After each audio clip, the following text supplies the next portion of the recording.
on YouTube and Rumble. Just giving you guys a quick update because I did have some questions about my property. So I'm going to show you guys a little bit of what I have going on out there because I do feel like it's at least interesting to me. So if you guys saw a couple people view that document, this is also a good way to keep myself progressing forward on the project. So here is the driveway plan, and believe it or not, this is all you have to submit, is at least what they told me. So it just says, this is my driveway to the proposed residential single-family dwelling. That's my easement. So this is where I drive through. As you guys can see, maybe, this is where I was driving through my neighbor's property. I didn't know that I was doing that. And that's all my stuff stored there. That's a bunch of Kyle's life in storage right there. Ahmed, how's it going, dude? You want some halal hot dogs for dinner tonight? Are you saying you want us to cook them, or are you're gonna cook them? I think you need to send me a recipe though, so I want to see what your suggestion is. Anyways, so Ahmed, you were one of the guys asking. So this is the property. So basically, long story short, is that's going to be where it all starts. I could still basically break all of that out if I want, and I could parcel it, but also I'm not sure that I want to do that. I don't know how much work that is because I'm just getting some experience on this. But as far as the next step of plans is, I'm going to submit that onto this is our regional building department. Basically like where you submit all of the different documents. So I just, down right here, I just submitted, I guess I put structural. That's not really correct. It's supposed to be site plans. So I gotta change that. So change that, and then this is all the next steps that I have to do. So all of these will include things.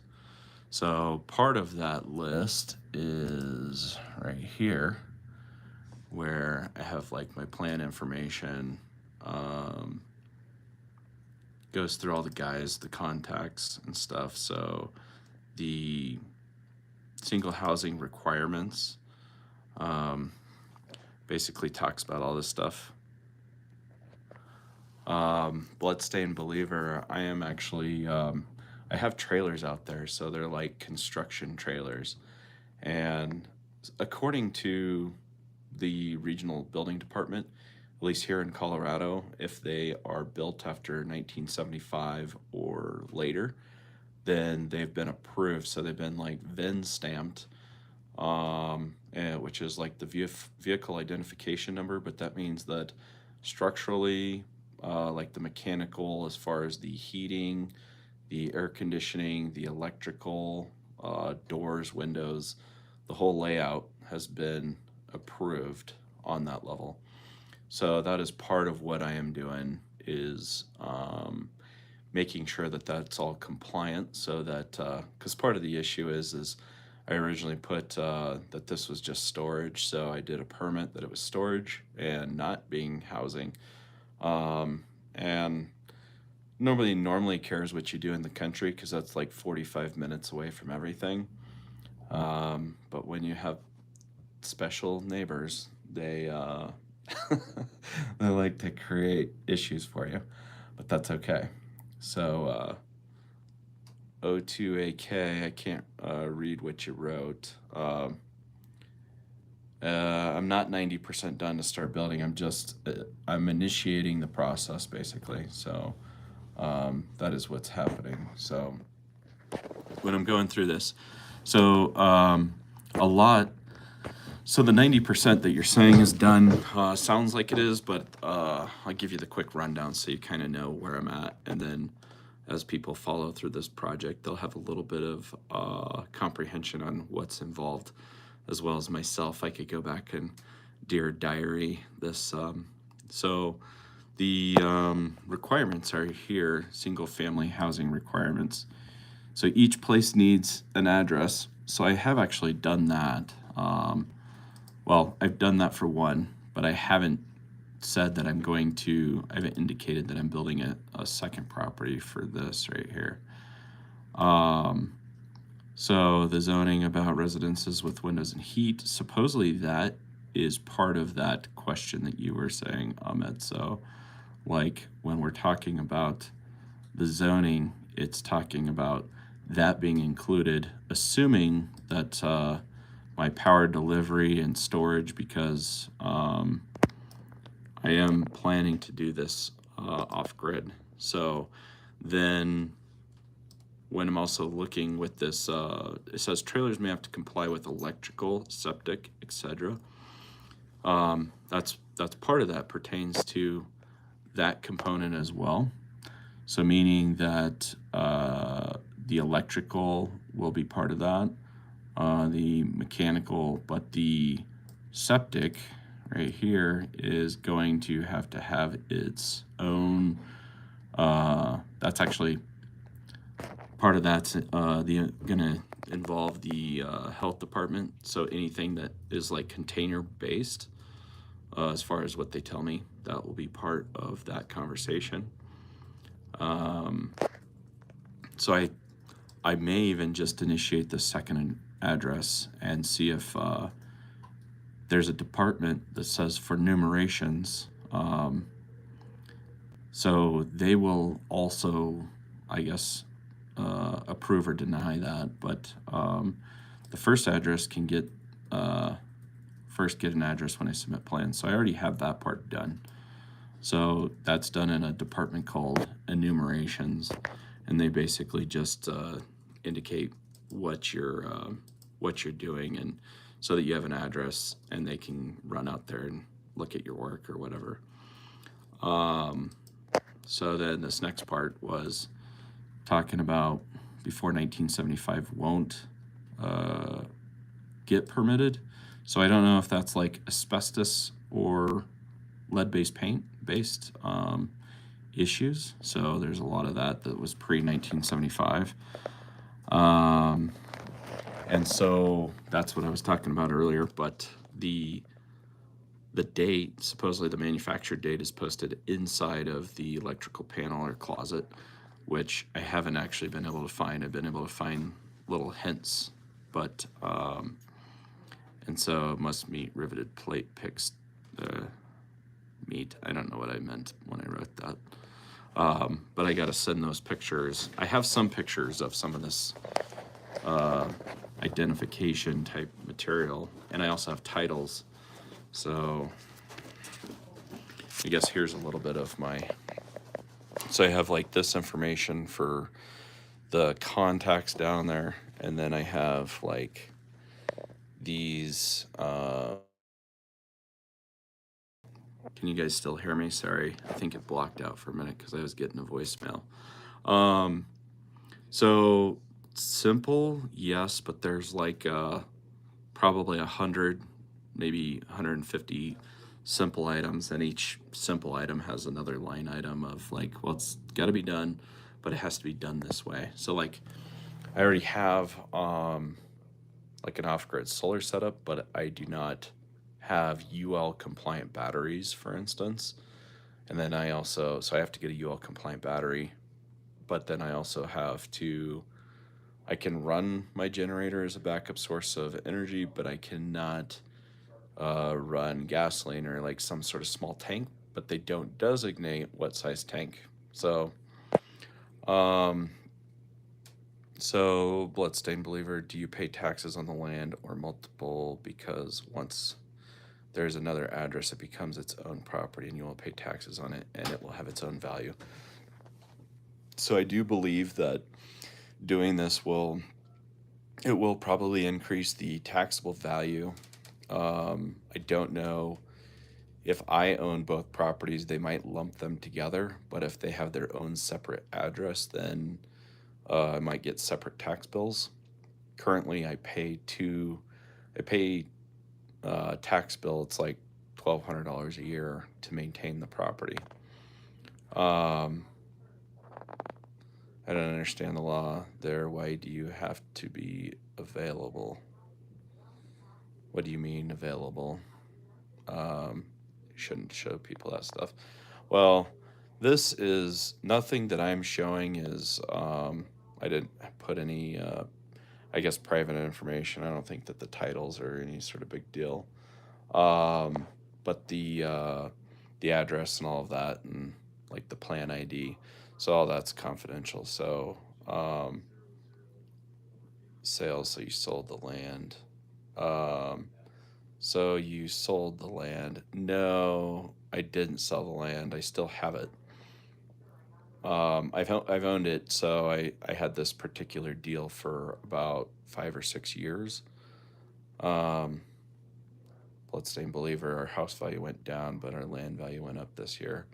Yeah, and it really just depends on who's doing the appraisal, because I mean that's going to be different than what the actual demand is within the general economy, I would say.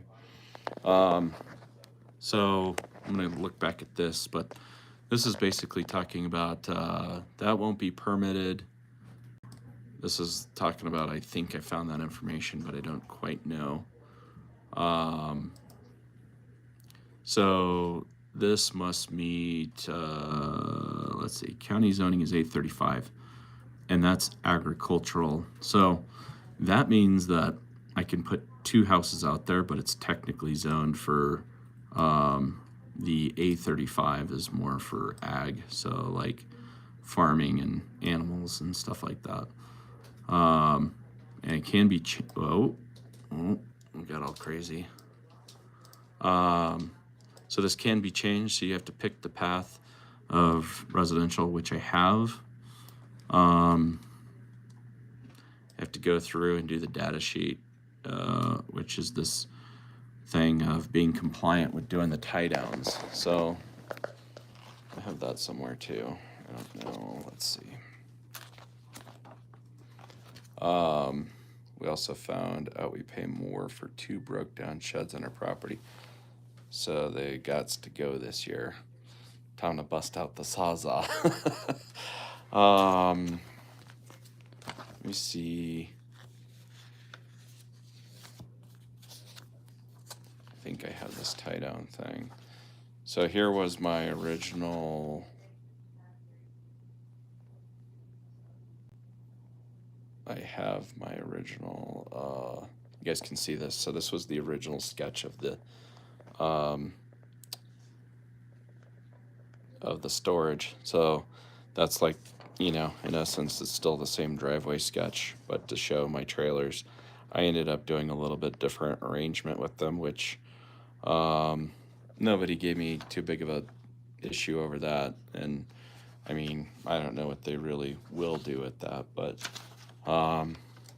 then you also got to come up with the site plan. So something like this.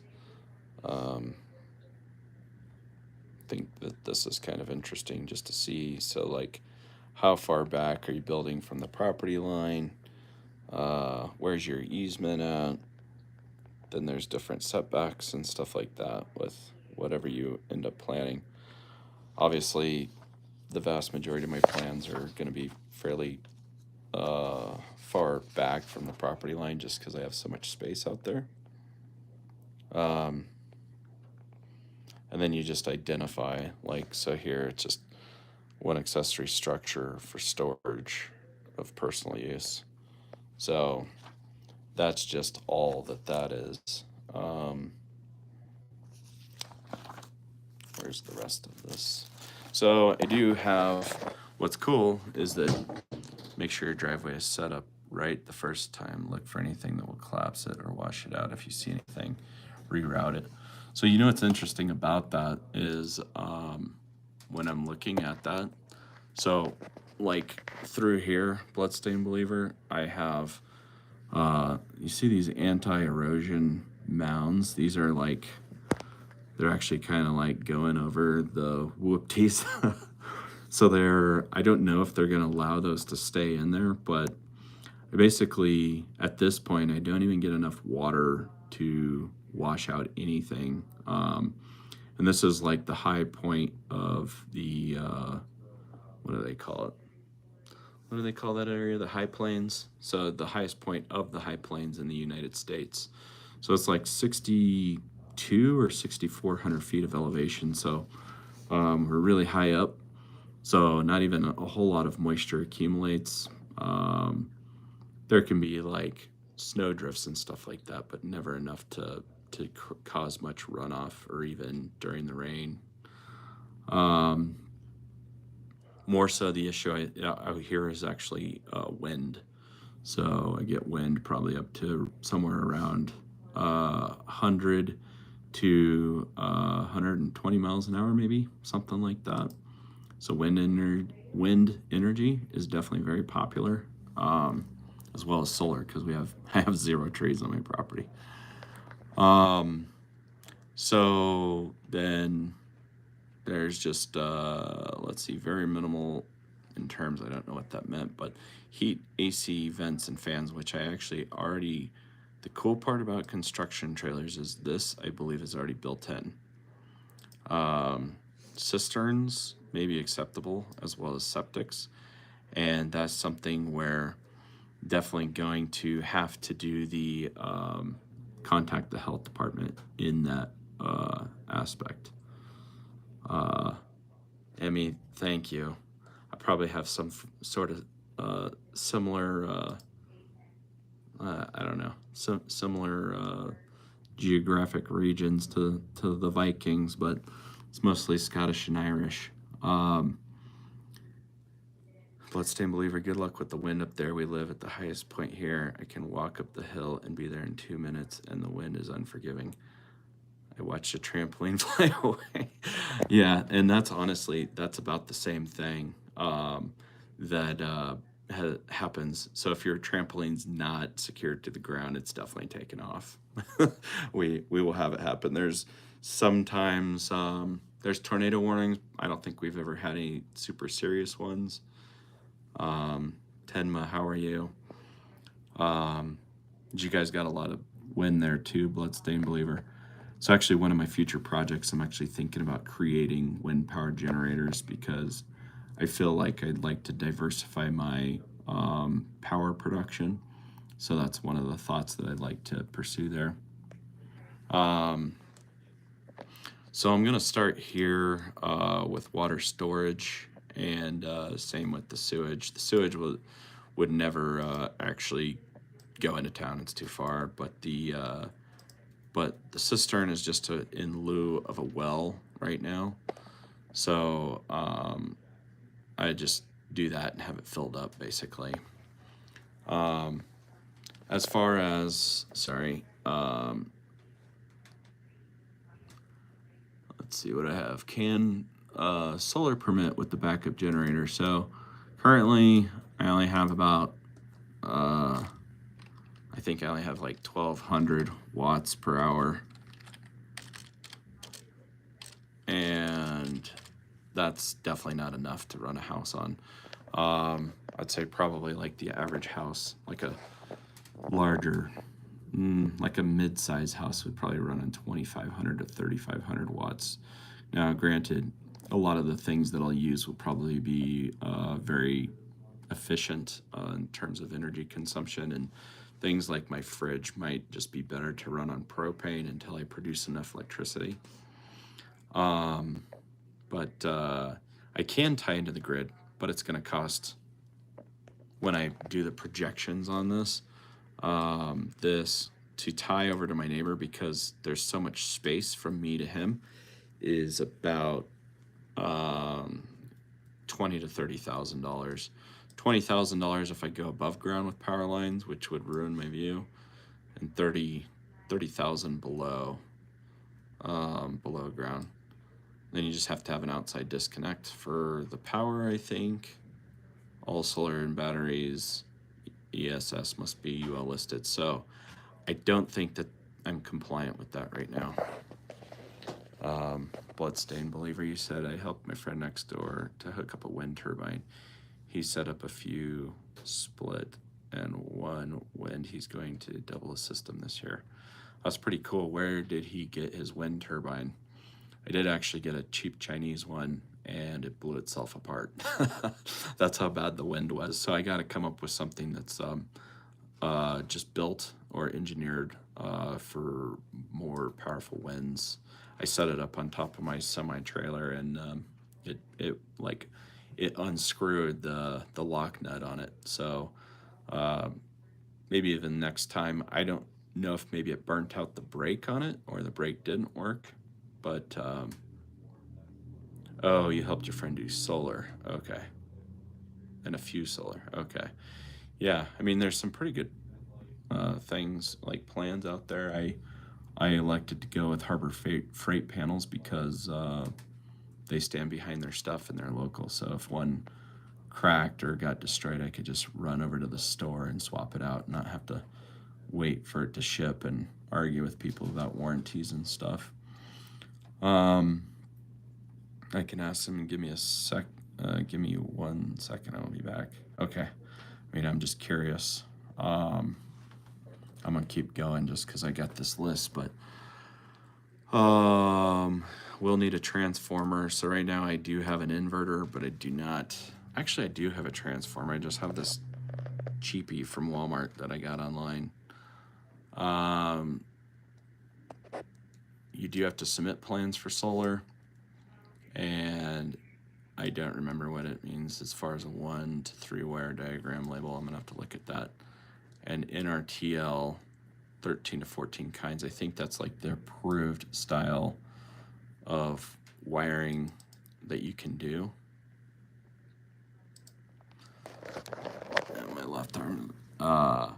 So pulling permits if it's a new build, so you do have to do this on plumbing, which I did reach out to a plumber and he can't do that. So I guess I can, it appears that I can self-permit on the plumbing.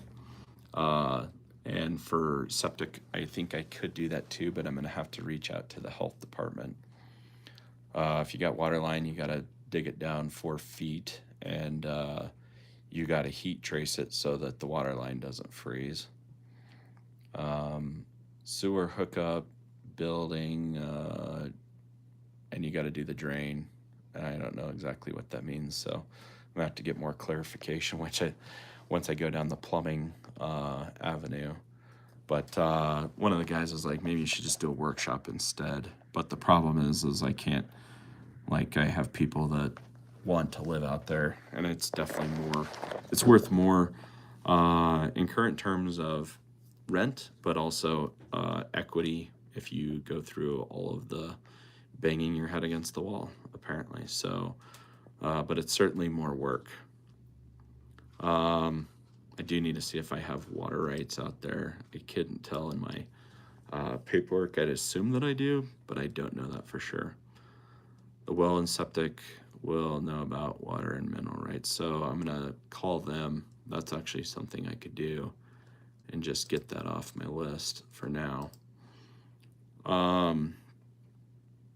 Ahmed, did you have your hot dogs? And then, so I originally went in there to figure out, I had another complaint because they're like, oh, well, looks like somebody's living in here. It's like, well, somebody's staying out of my property, which depending, the laws allow temporary, like living like that, but I let him put some stuff in the other trailer, and then I think he was staying in it, which normally most people wouldn't care, but my neighbors did for whatever reason. But so now I have 2 complaints. One is that I also have trash out there, but I did clean up quite a bit, but I still have, as you guys probably saw in the video, I have quite a bit more to clean up. You had ratatouille? I think so. You have to send me a picture, and don't forget to send me what I'm supposed to be cooking. Excuse me. Bloodstained Believer, you can also look and see if there's a natural spring on your land. If so, use it for water. Part of the, I don't think that I do, but I do know that we have aquifers that are about, there's 2 different levels of them, and I believe one is about 250 to 350 feet down, and if they don't hit that, then they will always hit the one that's about 300 and, or I'm sorry, 6 to 700 feet down. But I believe that you pay per linear foot as they drill down. I also thought about doing rainwater collection, but I can't do that, I don't think, for human consumption. I could use it for anything else, but not to water the humans. Anyways, guys, that's just kind of an update for now.